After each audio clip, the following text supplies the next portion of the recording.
আসসালামু আলাইকুম রহমতুল্লাহি অবরকাতুহু। সম্মানিত দর্শক, আওয়ামী লীগ জমানায় দায়িত্ব পালন করেছেন তিনজন প্রধান নির্বাচন কমিশনার: রকিবুল হুদা, নুরুল হুদা এবং হাবিবুল আওয়াল। ১৪, ১৮ এবং ২৪ এই তিনজনের বিরুদ্ধে বাংলাদেশের বৃহত্তম দল বিএনপি মামলা করেছে এবং এই মামলার জেরে জনাব নুরুল হুদা তাকে প্রথমে গ্রেপ্তার করা হয়েছে, তারপরে হাবিবুল আওয়ালকে গ্রেপ্তার করা হয়েছে বলে এখন পর্যন্ত আমি জানি। রকিবুল হুদার যিনি ২০১৪-তে নির্বাচন করেছেন, তিনি কি পলাতক, জীবিত না দেশের বাইরে, এটা আমি জানি না, বা এখন পর্যন্ত তার গ্রেপ্তারের কোনো খবর আসেনি।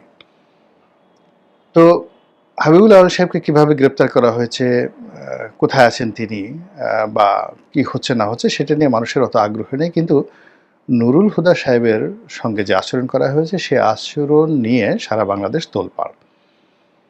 তাকে যখন গ্রেপ্তার করা হলো, সেই গ্রেপ্তারের আগেই সেখানে ছাত্র জনতা বা মব সৃষ্টিকারী যারা রয়েছেন তারা সেখানে গেলেন।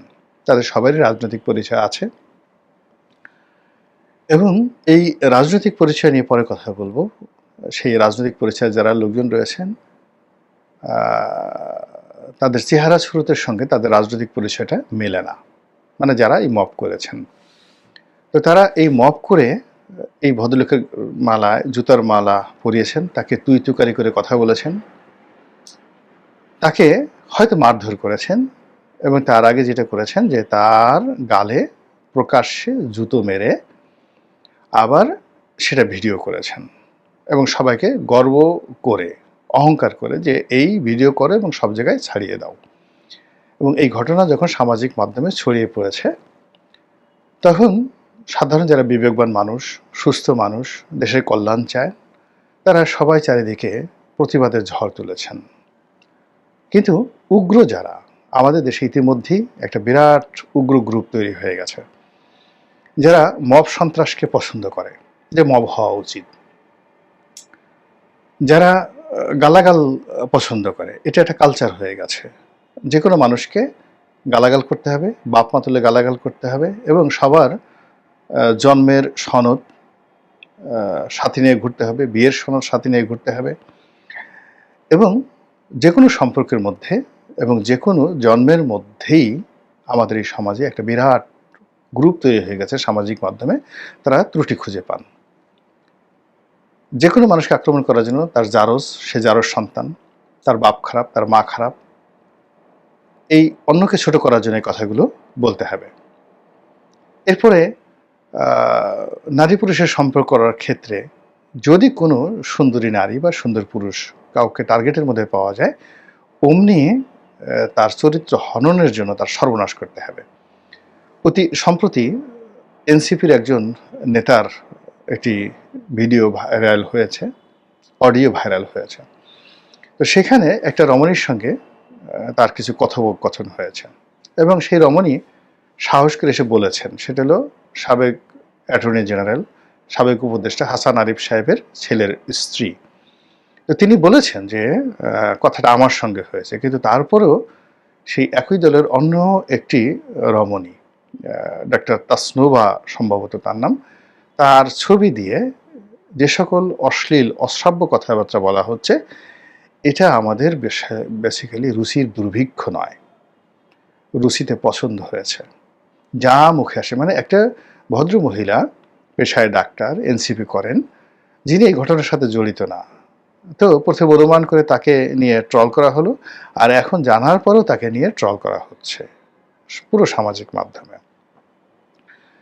এরপরে অন্যান্য যারা আছেন সব দলই, সেখানে রুমিন ফারহানা থেকে শুরু করে শামা ওবায়েদ, মানে যাদের কে আল্লাহ রাব্বুল আলামিন যোগ্যতা দিয়েছেন, তার সঙ্গে সঙ্গে সৌন্দর্য দিয়েছেন, তাদের চরিত্র হননের জন্য এমন কোনো অশ্লীল এবং অশ্রাব্য কথা নেই এই সামাজিক মাধ্যমে ছড়ানো হচ্ছে না।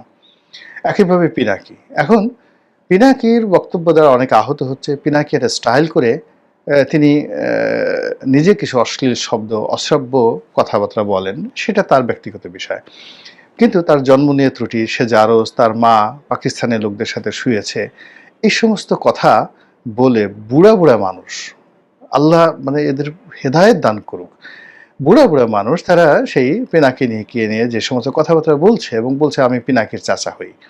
পিনাকি আবার সেই কথাগুলো সে অ্যাডমিট করেছে যে মানে ঠাট্টা করে, স্যাটায়ার করে যে এ যদি আমার চাচা হয় তাহলে তো মানে আমার মানে নানা রকম কথাবার্তা। কিন্তু মূল ব্যাপার হলো যে এইগুলো আসলে মানে লেভেল আছে, একটা বদমাইশের একটা লেভেল আছে। পিনাকিকে নিয়ে আপনার যাকে বলা হয় অমত থাকতে পারে, দ্বিমত থাকতে পারে, ক্রোধ থাকতে পারে, কিন্তু তার শব্দচয়ন নিয়ে থাকতে পারে, কিন্তু তার যুক্তি, তার উপস্থাপনা, তার প্রাসঙ্গিকতা নিয়ে তো আপনি বিতর্ক করতে পারবেন না।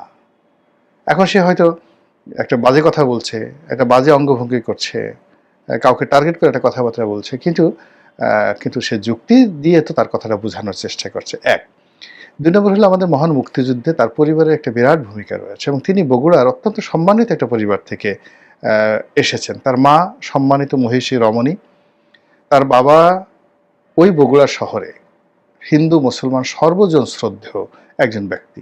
এখন আপনি তার জন্ম নিয়ে টানাটানি করছেন, এটা কি ধরনের কথা?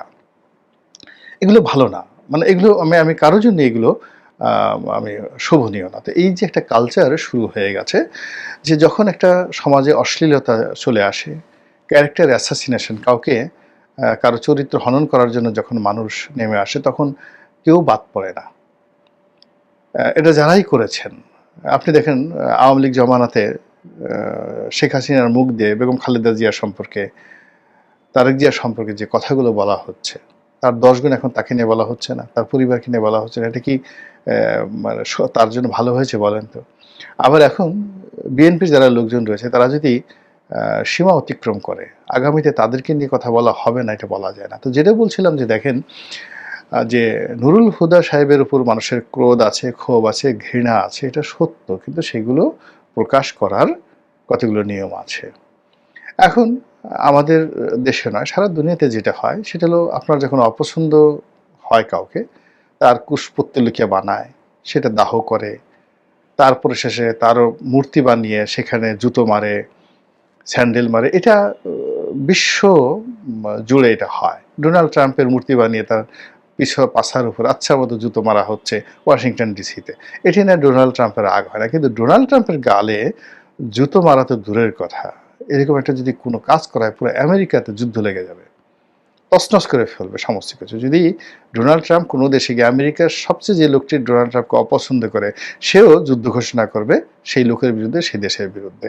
এটা একটা কালচার। এখন নুরুল হুদা সাহেব গ্রেপ্তার হবেন, কোর্টে নেবেন, এখন তার বিরুদ্ধে মিছিল হবে, তার কুশপুত্তলিকা দাহ হবে, এটা বিশ্বব্যাপী ওকে, কিন্তু তাকে যেভাবে তার ঘরের মধ্যে ঢুকে যে মবটা তৈরি করা হয়েছে এবং এই মবের ফলে যারা মব সন্ত্রাস করতে ইচ্ছুক বা যে সমস্ত মানুষ যাদের প্রতি বিক্ষুব্ধ হয়ে আছে তাদের প্রতি প্রতিহিংসা চরিতার্থ করতে ইচ্ছুক, তাদের সাহস বেড়ে গেছে এবং এই জিনিসগুলো চলতেই থাকবে। তার ধারাবাহিকতা আপনি দেখেন, ইন্টারনেট খুলে দেখেন, লিঙ্কডইন খুলে দেখেন, ফেসবুক দেখেন, ইউটিউব দেখেন, প্রায় 1 ডজন বিচারপতিকে টার্গেট করা হয়েছে যারা আওয়ামী লীগ জমানাতে ছিল। সেখানে সাবেক প্রধান বিচারপতি থেকে শুরু করে অ্যাপিলেট ডিভিশনের বিচারপতি এবং আরও অনেক বিচারপতি, প্রায় 1 ডজন বিচারপতি। অনেকে চাকরিতে আছেন কিনা জানি না, অনেকে পলাতক, অনেকে দায়িত্ব থেকে তাদেরকে বাদ দেওয়া হয়েছে, কিন্তু তারা সর্বোচ্চ আদালতের বিচারক। এখন সেই 1 ডজন বিচারকদেরকে টার্গেট করে এই ফেসবুকে বিভিন্ন রকম পোস্টার ব্যানার বানিয়ে তাদেরকে গ্রেপ্তার করা, তাদেরকে জুতোর মালা পরানো, তাদের সঙ্গে একেবারে নুরুল হুদা সাহেবের সঙ্গে যে ধরনের ব্যবহার করা হচ্ছে এরকম ব্যবহার করার জন্য ফেসবুকে কিন্তু উস্কানি দেওয়া হচ্ছে। এবং দেখুন নুরুল হুদা সাহেবকে গ্রেপ্তার করা হোক এরকম একটা দাবি ফেসবুকে কিন্তু তোলা হয়েছিল, তার বিচার হোক এরকম একটা দাবি ছিল এবং এরকম একটা আশাও ছিল মানুষের। কিন্তু আমরা কেউ কল্পনাও করিনি যে তার বাসায় ঢুকে তাকে এইভাবে মব সৃষ্টি করে গণপিটুনি দেওয়া হবে, তার গালে জুতো মারা হবে, তারপর জুতোর মালা পরানো হবে। এটা আমরা কেউ কল্পনা করিনি। তো কোনো রকম কল্পনার বাইরে গিয়ে যদি মব সন্ত্রাসটা এই পর্যায়ে পৌঁছাতে পারে, অর্থাৎ আপনি যদি চিন্তা করেন গত 10 মাস আগে যে মব হয়েছে, এখন সেই মবটা বাড়তে বাড়তে এখন কোন পর্যায়ে চলে এসেছে।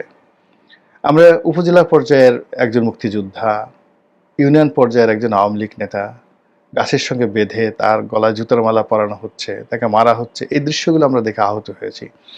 কিন্তু সাংবিধানিক পদে সিইসির মতো একটা পদ, প্রধান বিচারপতির মতো একটা পদ, সেনাপ্রধানের মতো একটা পদ, আইজির মতো একটা পদ, এখানে এইরকম একটা ঘটনা ঘটবে এটা তো আমরা কখনো কল্পনা করিনি।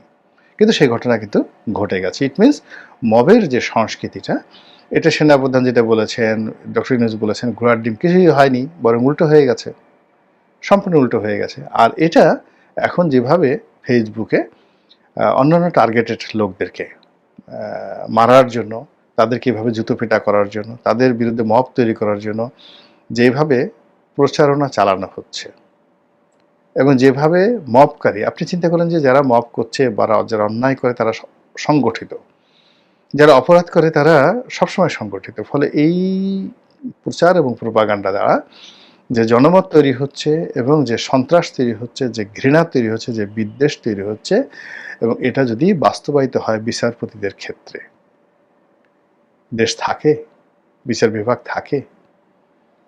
এখন আমাদের বিচার বিভাগ অনেক সুমোটো রুল করেছে, অনেক ক্ষমতা দেখিয়েছে, আওয়ামী লীগ আমলে অনেক ক্ষমতা দেখিয়েছে, এমনকি আওয়ামী লীগের বিরুদ্ধে ক্ষমতা দেখিয়েছে, এরশাদের জমানাতে এরশাদের বিরুদ্ধে ক্ষমতা দেখিয়েছে। কিন্তু এখন কি হলো, এই মবের ভয়ে সব কিছু যেখানে তছনছ হয়ে গেছে।